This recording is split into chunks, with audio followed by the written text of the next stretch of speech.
Alrighty, I believe we are live up in the place. It is Wednesday evening. It is the 14th of September, and that means it is session number 13, which is going to be very, very lucky for you, very lucky for us as a community, as a movement. Tonight, we are exploring the Age of Mastery, which is a very epic sounding title, and I hope it's my intention for this session that some of the insights we share, some of the things we explore will allow you to have some epic success as well, or some epic transformations, some epic breakthroughs, some epic realizations. So let me know you are alive, let me know you exist. The hub is back up and running, so if you do have any problems with Facebook Live, head over to the hub, and it's very good to welcome the hub back online in a new and improved version. I can now share my PowerPoints live within the hub. Awesome. So yeah, very good. As ever, we will just let people arrive. So if you are here, let me know. Hit it up in the chat box. Let me know that you are here, that you have arrived, and that all is good in your world. Or maybe it's not, but let me know any which way. Let me know how you're getting on. What do you think of when you hear the word mastery? What does that mean for you as well? And where are your transcendent commitments? Definitely go to that post after this session. Post up your transcendent commitment. What is the one thing, very small but significant, that you can do to kick on a new level of your routine and develop greater resilience around your routine? So for me personally, it's making sure I guarantee that for the next however many days we've got left, 15, 16 days of the Creative Ignition program, that I will do at least 15 minutes of exercise. And, you know, I know that that's very, very possible, but I also know that committing to be able to do that will have massive, massive impact. Exercise is one of my major leverage points in my life. If I keep my exercise going, everything else about me is taken care of as well in a much better way. So what are your transcendent commitments? I can see Cam is on the session. Cam is committed to no soda, no fizzy drinks. I know Clint's committed to drinking at least 1 litre of water a day. All this is awesome. Bex, I can see you're on the session. What do you commit to? Your one transcendent commitment. And the idea being, they've done a lot of research, fantastic book called The Power of Habit by Charles Duhigg. I think that's how you say his name. And they've shown that if you can develop a strong habit in any one area, it's going to have an impact in how you build habits and are effective in every other area as well. Fantastic. Karen is here. Not sure about good, but could be a lot worse. So good. That is good. Karen is committed to stretching and to walking each day. So that is very good news as well.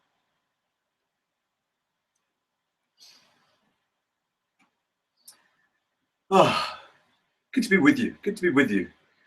In truth, being with you is a fantastic opportunity at the moment, for the simple reason that at the moment my football team is currently losing. So it's good. I can mask the pain by spending some time with the more amazing Creative Uprising community.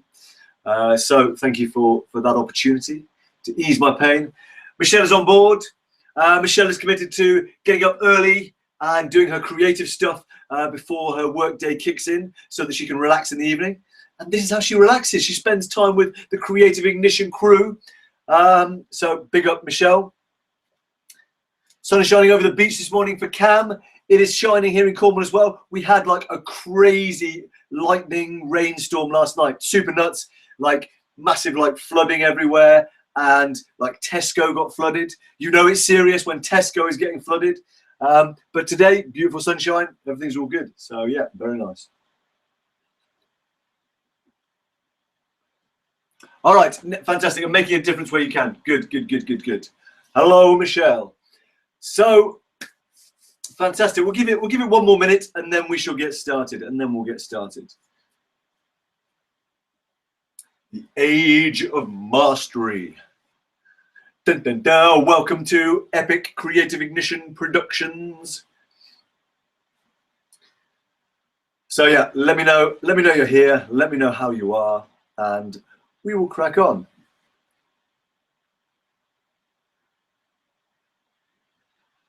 Wowzers. Bex has got a big list of stuff. So Bex, you know, I give you permission, if you want that permission, to pick, you know, maybe only 2 of those things and definitely make sure you nail them.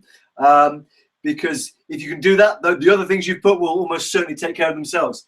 But fantastic. I love that you've publicly committed as well. There's something so powerful. I discovered this in a very deep way when I initiated this whole creative uprising, creative ignition stuff, because I had to follow through on what I said I was going to do, far more than I ever would have done before. So thank you guys for that. Well done, Bex. Miranda, now we need to big up Miranda, because I believe that not only today has she had her first article published in the Huffington Post, which is a massive round of applause, she's also been shortlisted for 3 awards for the Coaching Academy, which is an organization that supports people who are coaches for other people.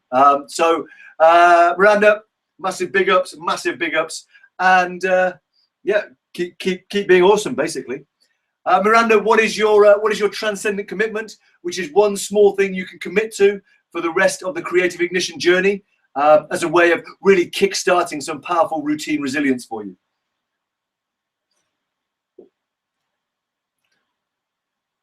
Yeah, very good, Miranda. Now, what's your transcendent commitment? Get warrior on your ass. All right, let us do this. So, as with every evening, just take a moment to arrive. Deep breath if you need it. And know that whatever has come before today and whatever needs to happen after today, right now, we are here as a circle, as a movement, as a community, as brothers and sisters in humanity, to support one another, to receive the transformation and the growth that we need for ourselves and for the world. So let's be here and let's do this. Fantastic, good, awesome, Miranda, great commitment, and making it fun too. Brilliant. Yeah, let's play this game of money management, and it really is. It's a wonderful gift to be able to kind of view things as a game that we are playing. And here's the thing as well, guys. If we view things as playing a game, and actually this is a big part of what we're going to be talking about today, is obviously putting things in the context of a game is a very powerful way of changing the energy and changing the result, okay? So when we say we put things into a game, that doesn't mean we're not playing full out. We're not going like on a rugby pitch or a football pitch in like a race. Like, you know, you watch the Olympic rowing, and at the end of that race, those guys are like nearly puking. They've given everything. Yet that is the game they are playing, right? So, and I invite you to play your games as fully as that, okay? You don't necessarily have to puke up every time, but go fully freaking at it, right? Go at it. Play the greatest game you can. But, you know, view it as a game, as something you've chosen to be a part of. So, cool. Let's do this. So today, we are going to explore perhaps the most powerful way, I believe, that you can change the energy to change the result. And when you change the energy in the way we're going to explore, I believe you can change, you know, every major result that you seek and that you aim for. Okay. What are we talking about? We are talking about the shift from the doing side of things here. We're talking about the doing, right? And we're shifting from the old story where you were kind of compelled to do things, the old story compulsion, to new story where the motivation is more devotion. It's something you are devoted to, you are inspired by, okay? And we're talking about the difference between, or the shift from, a very kind of goal-setting, goals-orientated mindset, and I choose my words carefully there, mindset, in terms of how we approach the science of achievement, to a mastery approach, an approach of mastery. And the difference is, you know, is the number of layers to what we mean here. When we think of goals, goals are fundamentally extrinsically motivating. That is, that they are factors that we have to motivate ourselves. It's like, right, I want to get that gold medal, so I'm going to work hard. That's my goal, right? Whereas mastery is a more intrinsic motivation. It is something that you're driven from within, because it is something you're devoted to. It's something you're inspired by. Okay. So whereas goals may be something you have to kind of break through to get to, mastery is more a journey that you are led upon, that you kind of co-create as you go. Okay. Goals are very much kind of head orientated. It's like, here's my goal, here's the plan and the exact specific lockdown process of how I'm going to get to that goal. Whereas mastery is far more from the heart. It's acknowledging that this is my practice. This is what I devote myself to the improvement, the mastery of my craft. And as such, it's something that is far more, it's far more fulfilling, because when you're devoted to a lifelong journey of improvement, development, growth, then suddenly failures and getting it wrong don't really exist, because it all becomes part of the journey. Whereas from a goal setting mindset, you can fail. It's like, here is my goal. Did I cross the finish line or did I not cross the finish line? So suddenly you can fail. And as a result, goals can leave us fundamentally dissatisfied. We can feel like we're not enough. Therefore simply that feeling of being not enough can trigger a lot of other self-defeating behaviors, procrastination, reclusiveness. And, I say some of these from my own journey as well. Whereas for me, going, right, well, actually, this is a journey of mastery. Particularly, there's a couple that are really strong for me of late. One is rapping, which is putting my rhymes and my poetry to music. And the other is entrepreneurship, trying to be the best entrepreneur I can be. And previously, my entrepreneurial journey had stuttered at times because I was coming from a goal-setting mindset. I was like, right, I want to be earning this income by this time, and here's how I'm going to do it. And when I failed to do that, I was like, well, shit, I must be useless. Clearly this isn't of me. Whereas when I shifted to kind of, embracing the journey of my devotion to my entrepreneurial growth, my entrepreneurial mastery, well, suddenly I'm like, okay, cool. Well, I didn't quite get that income level I wanted at that point, or I didn't connect with this person or whatever. Well, great. What's the lesson here? How is this serving my mastery? And so, fundamentally, I was changing the energy, and as a result, I was changing the results. I find myself in a much more solid, joyous place with my entrepreneurial journey than might previously have been the case. And I guess we can sum it up in a very simple statement, which is that goals are about medals, whereas mastery is about meaning. Okay, goals are about medals, and that's simply you're aiming for a specific thing that you either get or you don't. Whereas mastery is a lifelong journey of falling in love with practice, with improving your craft. And the power of this it's been proven in what's just happened, right? We've just had the Olympics, and we're in the middle of the Paralympics, and it's well documented that Olympic athletes, once they've achieved that gold, that medal, a frightening number of them lapse into a massive depression. Why? Because they've been goals driven rather than mastery driven. They've achieved that goal, and there's no meaning there anymore. Whereas were they on a mastery journey where they understood that that their Olympic pursuit was simply a part of their ongoing journey of growth, then the medal comes or it goes. It doesn't define who they are. Whereas if you're an Olympic athlete and you're seeking the goal of an Olympic gold, if you don't get that or you do get that, well, either way, suddenly one way or another, that meaning is gone for you, that journey of what you were striving for. Okay. Does that make sense, guys? Hit me up in the chat box. Let me know, how's that landing? And are the kind of phrases, the terms I've used, are you getting them? Do they make sense? So let me know.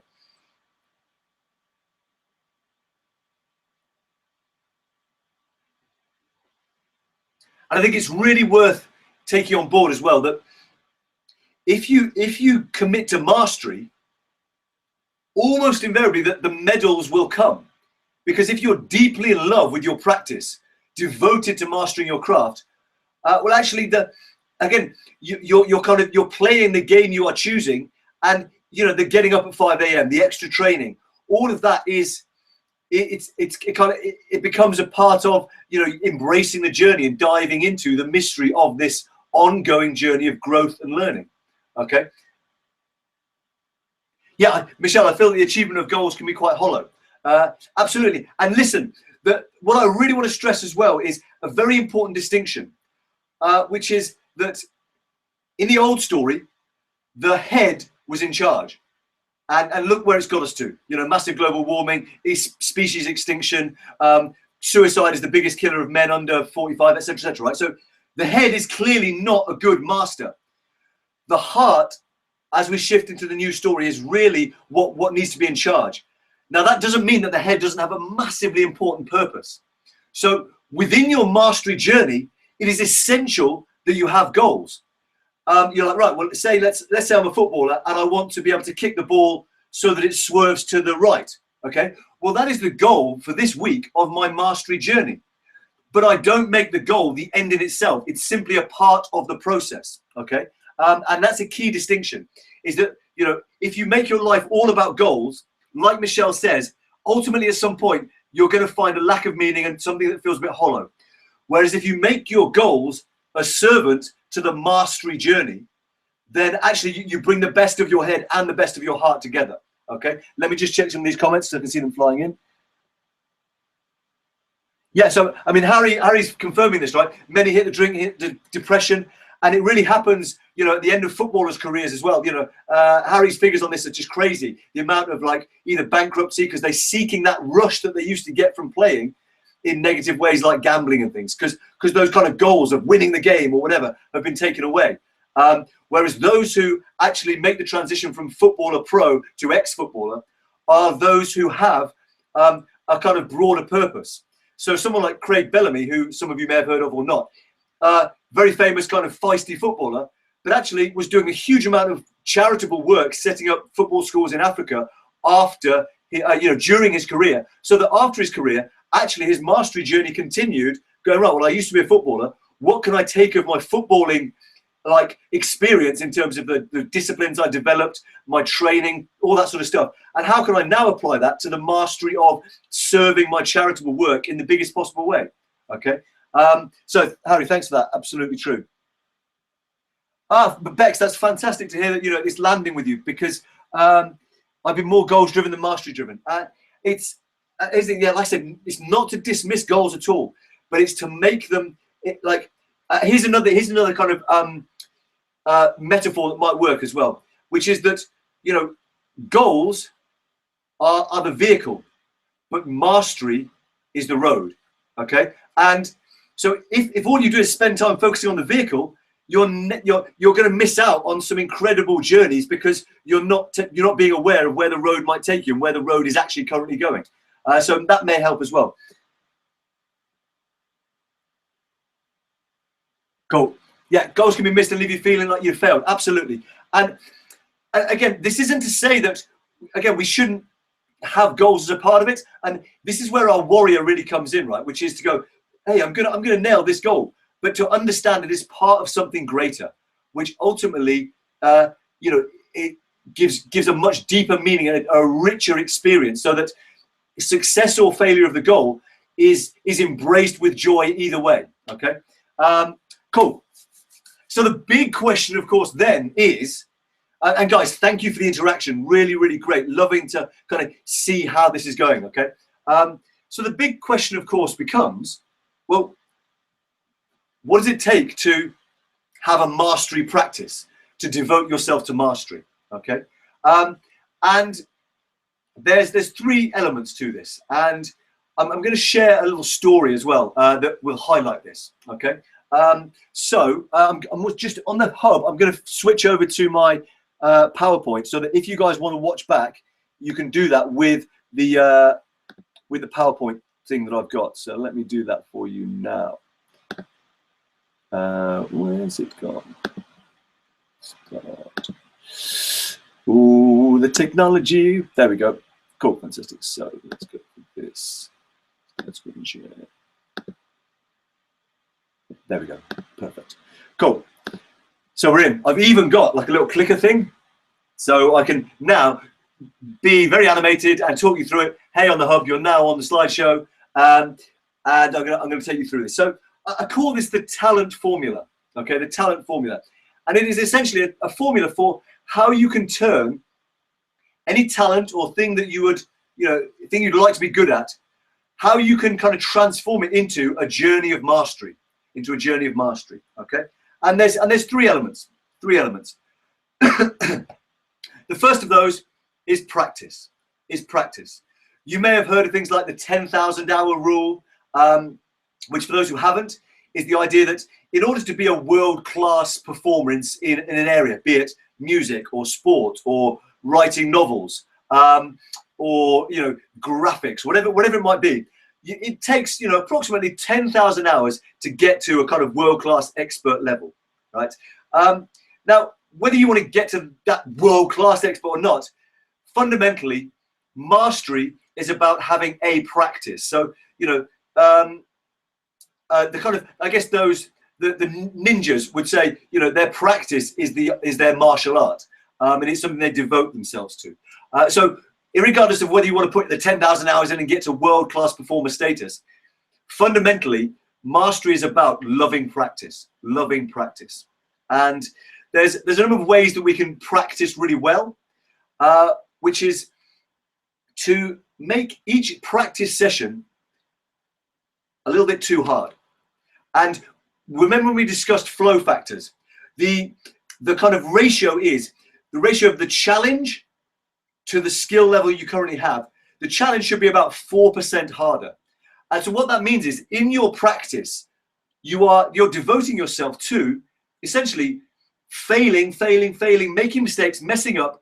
But as you mess up and fail, ultimately you get suddenly a skill that was previously clumsy and that you got right maybe 1 in 10. As you commit to this mastery journey, suddenly it becomes 6 out of 10 and then 8 out of 10. And before you know it, it's 10 out of 10 and you're not even having to think about it. Remember, for those of us who can drive, how it felt when you first were like, here's the steering wheel, here's the clutch. Oh shit, I've got to look in the mirror and out the windscreen all at the same time. It was so clunky. And now we can kind of cruise, and though we shouldn't do, we could have a phone call or, adjust the radio. So it's become, an unconscious competence, okay? So practice. There's very few shortcuts around this mastery journey. And I'm going to show you what the mastery journey looks like in a graphic in a moment that will illustrate this practice to you on a deeper level. So the first aspect of taking a talent and developing from it a mastery journey is practice, okay? The next one is mindset.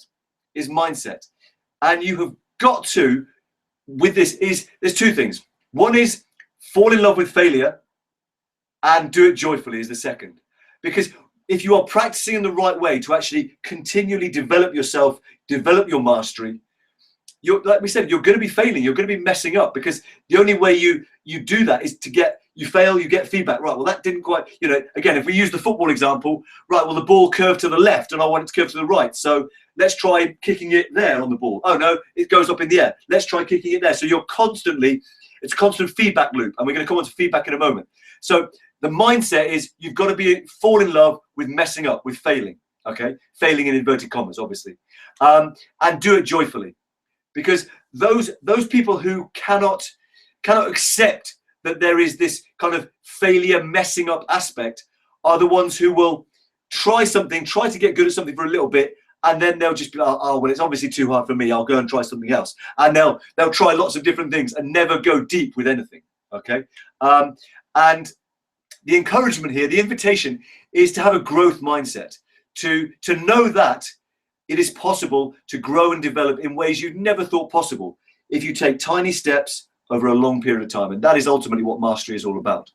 So we have practice, we have mindset, and the final element of turning a talent into a mastery journey is your setting, is the environment in which you develop yourself, okay?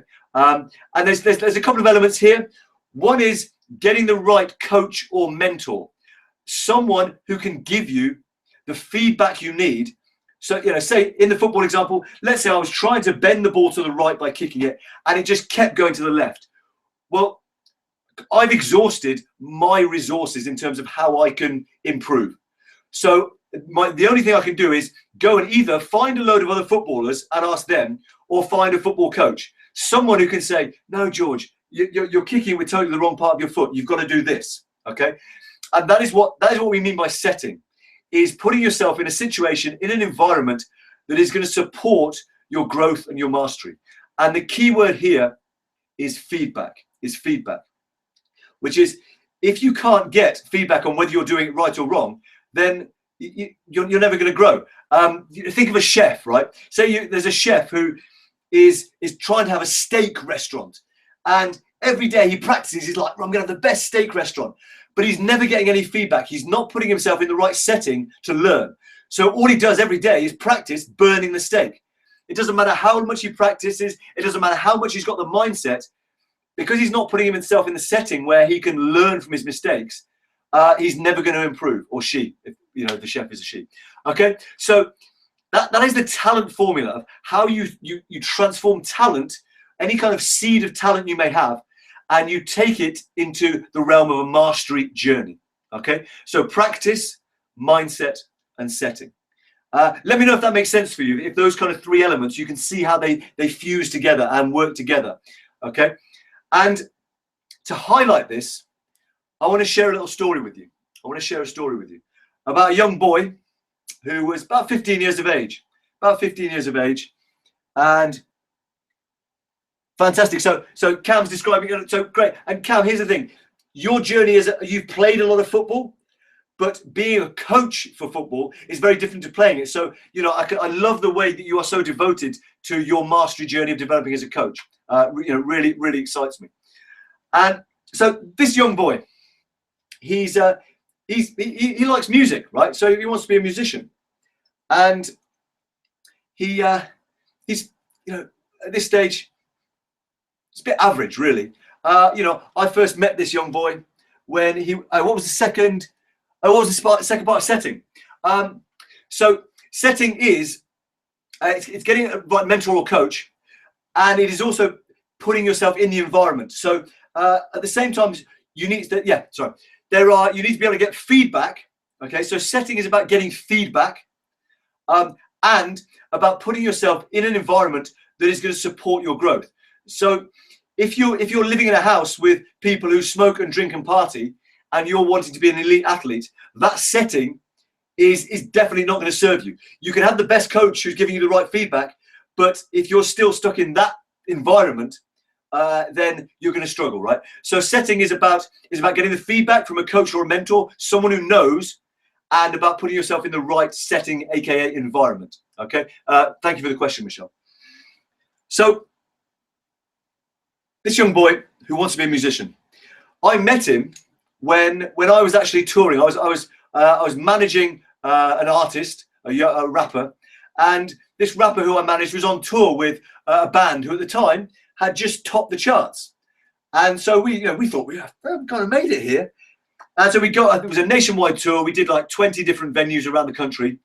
And this young kid who wanted to be a musician was working for the main band. He was helping them to fix up their guitars. If they broke a string on stage, he'd give them a new guitar and they could carry on. He'd make sure all the mics were connected. He'd make sure there was water for the singer, all this sort of stuff, right? So I think his official title was guitar tech. Okay, he's guitar tech. And to myself and my colleagues who we were on this tour, we were the support act. It looked like all this young boy did was basically just drink all the free beer that was backstage for the main band, and then pester all of us, just pester the hell out of us. He'd be like, hey, can I play you my latest song? Or he was like, hey, let's rap battle. Or he'd just be constantly just asking questions. He'd be like, hey, so the guy who's in the main band's name was Luke, and he's like, so Luke, when you were doing this tonight, why did you do that with the crowd? Or when you were trying to sing this, why did you do this with your body? Just questions. It basically was just pretty annoying. And one night he didn't have anywhere to stay on the tour, so we were like, okay, cool, yeah, you can stay at our house. But but you got to sing for us. So we were filming a DVD. We thought we were going to create this next like amazing DVD of our experiences and take over the world as a record label. Didn't quite come to fruition because I was a goal-orientated entrepreneur. Didn't really know how to improve myself at that point. But this lad stayed on our sofa, sang us some songs, and our journey as kind of musical moguls fizzled out. And about 4 years later, I was working in what's called a pupil referral unit, which is where all the kind of troubled kids get sent if they're having challenges with their education. And I came in one morning, and one of the young people I work with is like, I've never seen him more animated. He's like, George, come over here, check this out. And he showed me a YouTube video. And I was like, whoa. I had to do a major double take, because there on this YouTube video that at this point had got like 3 million views or something, which this was quite the early days of YouTube. That was massive. There was this young lad who'd pestered us, drunk all the free beer, slept on our sofa, tried to rap battle me, asked lots of annoying questions. And there he was on YouTube, absolutely blowing up, okay? And the young boy I'd known was very, very average, okay? Here on YouTube, he was absolutely nailing it. His singing was amazing, his rapping was amazing, and his musicianship was incredible, okay? And he was playing a song called You Need Me, I Don't Need You, which would make him a household name by the end of that summer. The guy I am referring to recently sold out Wembley Stadium 2 nights running. He is, of course, the ginger-haired Ed Sheeran, okay? And I want to break down Ed's story in the context of the talent formula of practice, mindset, and setting, so we can see it in action, okay? So what did Ed do? Well, let's start with setting. At 15 years of age, he didn't go, right, I'm going to set myself a goal of going and selling out Wembley Stadium. He simply set himself on the mastery journey. He was like, right, if I'm going to get better as a musician, I need to be in the best possible setting. So what did he do? He came on tour with a band that had just topped the charts. And every night he was able to stand at the side of the stage and watch as a consummate performer, Luke, who's one of my best friends, the lead singer of the group, would like have an audience in the palm of his hand, singing different bits, engaging with them. And at the end of the night, it was annoying, but what did he do? He asked questions. So he put himself in an environment where he could learn in the setting, and he was getting constant feedback. So he'd be like, Luke, why did you do this? Well, if you want the crowd to respond like this, then you need to do that, okay? He was practicing. Hey, George, can I play you my new song? Hey, George, let's rap battle. Like, so if he wasn't observing and learning from the setting perspective, he was practicing, okay? And when we understand his journey, like how the story progressed, we see this going even more nuts, right? Practice. How many days in the year are there? I think you're nodding and go, George, I know that. There's 365 days, right? Well, out of those 365 days, Ed Sheeran 1 year played 312 gigs. 312 gigs, okay? So by any stretch of the imagination, that is putting in some practice. Now the mindset, this is a fascinating one, okay? Ed had some very supportive parents. So they had a studio at their house and all this sort of stuff. So he was able to practice a lot, of course, there as well. But he realized that he was never going to be able to take his music to the level he wanted to if he stayed in this comfort zone. So what Ed did is he actually chose to make himself homeless. He simply moved to London with his guitar and stayed on friends' sofas, because he knew that that was the only way he would develop the mindset of getting himself out there, of forcing himself to get gigs, to book gigs, so that he could feed himself and he could say thank you to his mates for letting them stay on his sofa. Okay, so that tells you something about a mindset, right? So we see in Ed's story, and of someone who went from, listen, when I knew him at 15, 16, he was average. In the space of 4 years, by applying this talent formula, his mastery journey had taken him to the point where he was going platinum in the UK, platinum in the USA, platinum around the world, selling out Wembley, okay? So I hope that story is illustrative of what is possible. And he did that, like I say, in the space of 4 years, he took it stratospheric. Obviously, he'd been applying the same mastery principle over the course of, from probably the age of 10 or so. But I share that story because you may be thinking, oh, well, I'd love to do this, but I'm just not sure it's possible.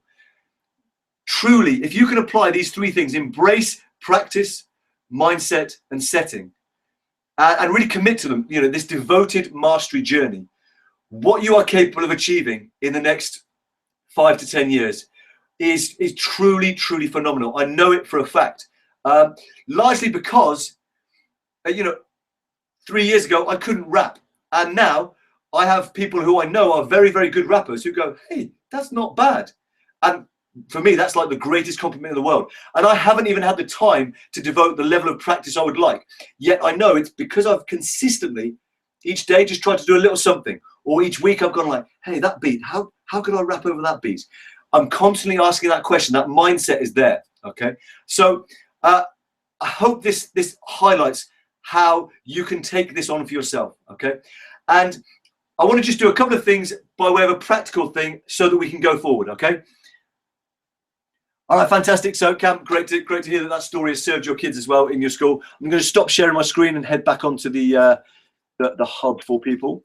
So, fantastic. We are back on the hub. So, the person who really inspired this, like for me, sadly is no longer with us, is the late and very, very great George Leonard, who was an Aikido master, also a real specialist in the field of education, of human potential. And he put together this thing called the mastery curve. And I hope you can see it. Can you read that properly? I've even printed this out so that you can read it on Facebook Live and on camera properly. Now, this is what the mastery journey looks like, in truth.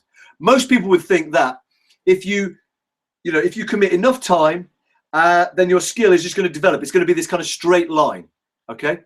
Now, that's not what happens. It's not what happens. And, my own entrepreneurial journey maps it out very much so.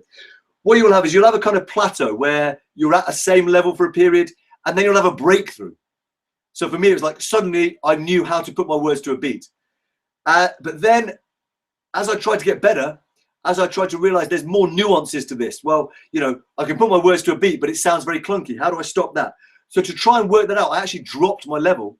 And you have this, again, you're in a plateau where you're practicing and practicing and practicing, and you don't seem to get anywhere. And then you have another breakthrough. But in order to kind of take that new competency and make it your own, again, there's a kind of period where you're trying to understand the process, and you don't get to that same height as you once got to. You drop back, and then you plateau, and then you break through again. And a really useful way of grasping what I'm talking about here is the game of golf, right? So you know that in golf, people they've got this swing, okay? And Tiger Woods has changed his swing, which is literally like changing like the hand that you write with almost from a golfing perspective 3 times. And once is because he perhaps he would have tried a new swing, and he'd have had a moment of magic where perhaps he hit it further and straighter than he was ever able to before. So he had a breakthrough. But then as he tried to take that one moment of almost beginner's luck and turn that one moment into a consistent, replicable level of performance, he had to drop a bit, where he had to break it down. He's like, right, well, this is how I stand, and then this is how I raise the club up. So he was at each level really breaking it down to its tiny component parts, and then clunkily at first putting them all back together and so this is the plateau. He's there, he's trying to put it all back together, and suddenly he's like, right, it all clicks. He's mastered all of the little steps, he's put them all together, and suddenly he has this new swing. So he breaks through, and his game goes to a whole new level, okay?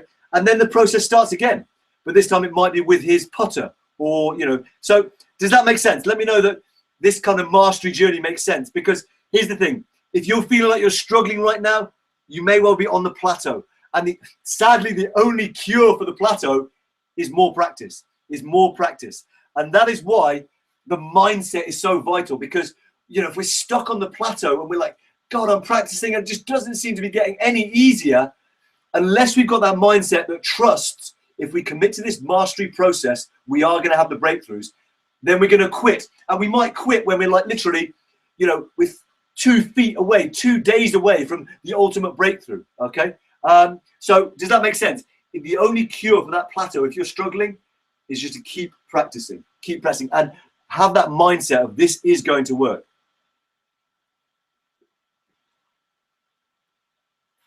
Yeah, as Tony would say, the plateau indeed. So Tony Robbins is he's a big fan of this mastery journey. And I know Harry's on the session. Harry, when he first started his football trials company, which now works with 60,000 footballers in something like 212 countries, he began with, I think there was like 8 people who came to his first trial, and now they have 100 people a day who attend. And at that point, Harry's on the plateau, right? He's had the breakthrough. He's like, I know this football trials thing could be a great thing, but his first thing is like, Jesus, there's 8 people. Is this really going to be a viable business? Okay.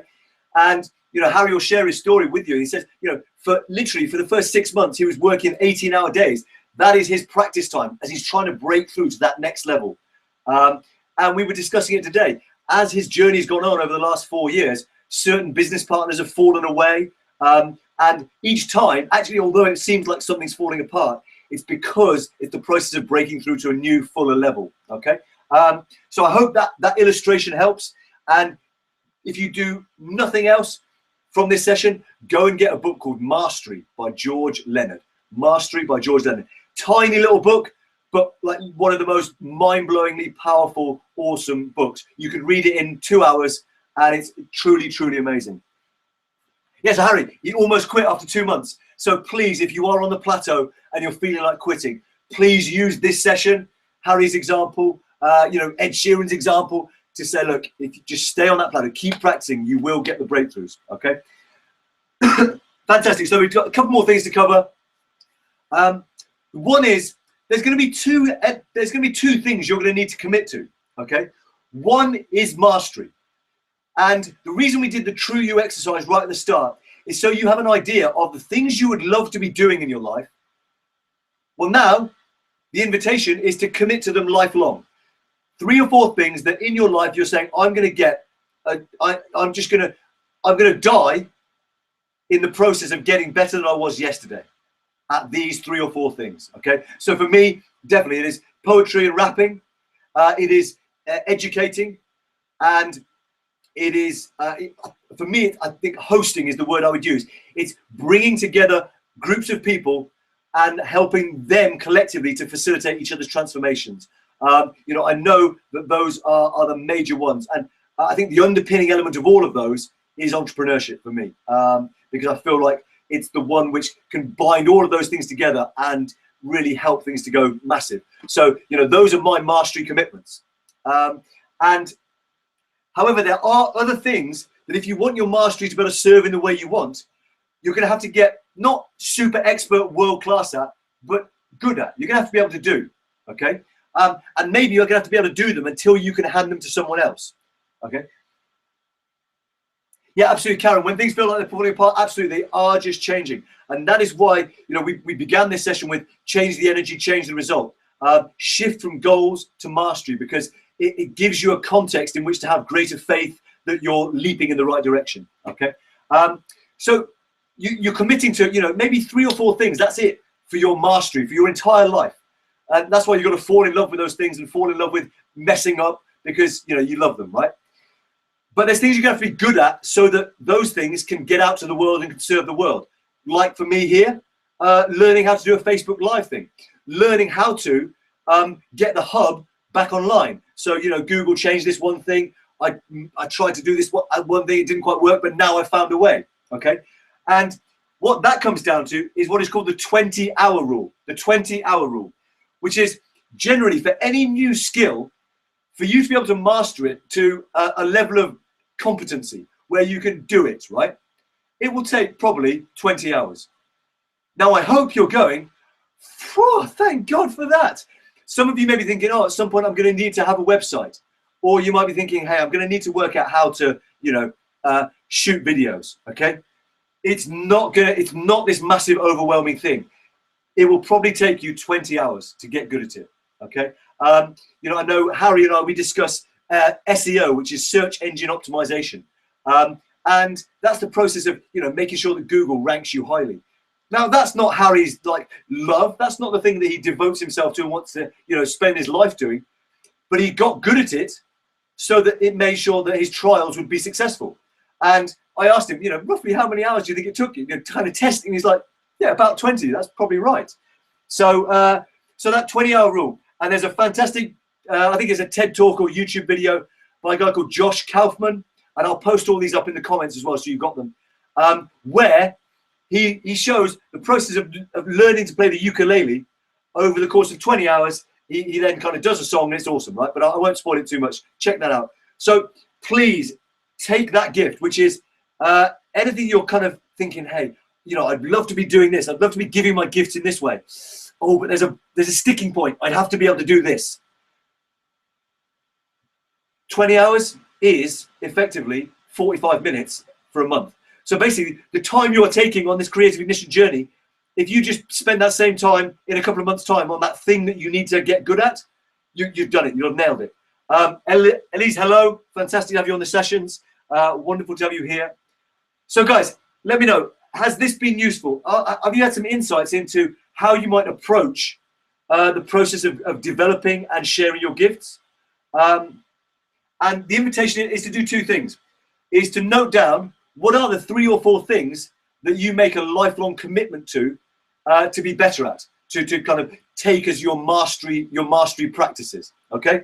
And then the final one as well is, what would be your 20-hour warrior list? What are the things that you need to get good at so that your gifts can be shared with the world more fully, so that you can be rewarded in the ways that you deserve, okay? So what are the things you need to get good at? Put those on your 20-hour list, and pop the 3 or 4 things that you would love to really spend your life doing. Those become your mastery practices. And the way that you devote to them is through practice, mindset, and setting.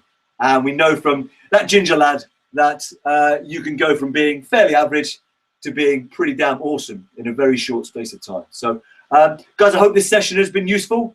Do hit me up. I'm happy to stay on for another 5-10 minutes, answer any questions around this. Let me know if there's anything you need me to kind of re-explain, or maybe you just start taking, noting down what are your mastery practices. What are the things you need to improve on your 20-hour list? So go ahead, pop those up. Let me know how you've been getting on.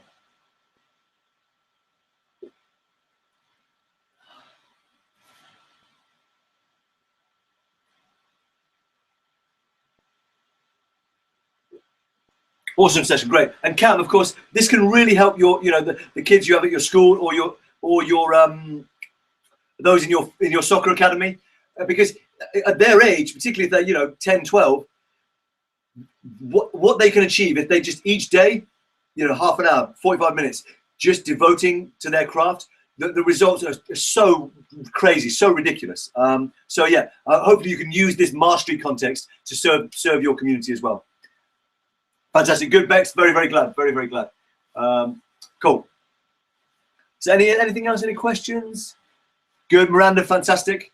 And Miranda, this, if my memory serves me correctly, you work in supporting people to live healthier lifestyles, exercise, mindfulness, and taking them on a mastery journey where so many people think, shit, I need to get fit, I need to lose some weight, and a lot of people say, right, well, how long do you how much weight do you want to lose? And they get all specific. Well, actually, no.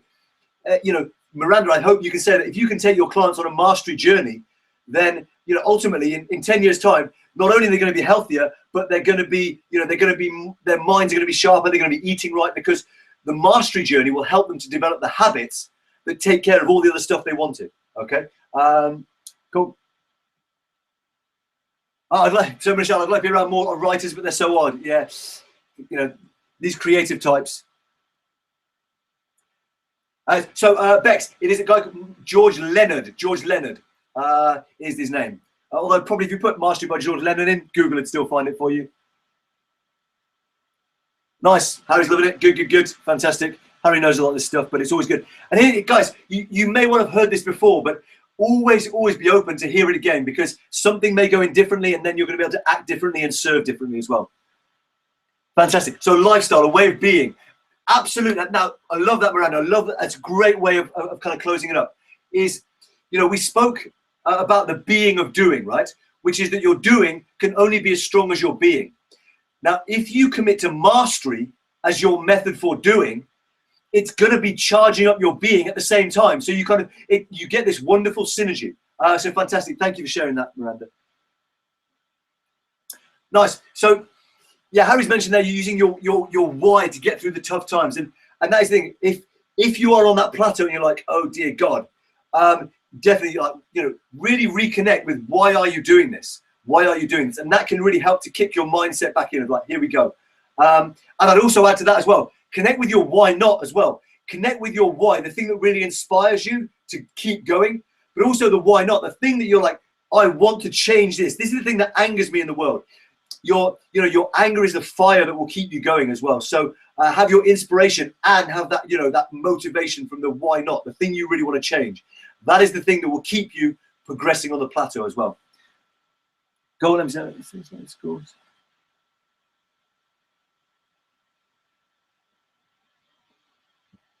Fantastic. Cam, great to see that. Thank you for sharing that as well.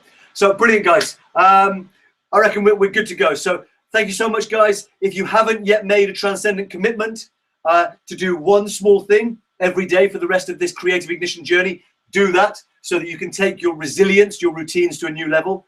And of course, what is mastery? But it is the devotion to a routine of practicing and developing yourself in the areas that you love. So guys, thank you so much for listening. Go with blessings. It's an honor to be with you.